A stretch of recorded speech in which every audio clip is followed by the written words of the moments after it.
Following the conclusion of the original series in 2013, Better Call Saul wasn't the only time that Vince Gilligan and Peter Gould would return to the Breaking Bad universe. A popular Breaking Bad character, Jesse Pinkman, was revealed to have died in the 2019 Breaking Bad prequel movie El Camino. Saul and Jesse experienced distinct outcomes, however viewers interpreted both of the show's happy endings as a result of the lead characters' post-Breaking Bad fates. Jesse's story had a more straightforward happy conclusion since he was able to leave his old life behind and begin over. Despite receiving a lengthy prison sentence, Saul discovers himself again and has an emotional reunion with his ex-wife Kim. Gould discusses the connections between character destinies in the Breaking Bad universe in an interview. He admits that the series finale of Better Call Saul was influenced by the conclusion of Breaking Bad and El Camino, and he believes that the three main characters each received the ideal conclusion. "I think we had an image in season 4 or 5 that Saul would end up in jail. At that point, Vince Gilligan was out of the room working on El Camino and he pitched potential endings to El Camino and one of them was very similar to this, except for Jesse. It was beautifully pitched. I got a cold breeze on my back because I felt so strongly the right ending for Saul was to be in the system that he's made light of and twisted around for his own purposes in terms of the trilogy of the shows. It feels very elegant that Walt dies, which he was always going to do. He dies on his own twisted terms. Jesse suffers greatly.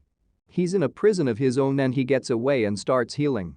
And Jimmy gets his soul back, but he's incarcerated. That just felt right. The three protagonists, they each have their own ending. Our show had an extra element. Kim Wexler. She has a hopeful ending, in my book. It throws Breaking Bad and El Camino into a different light.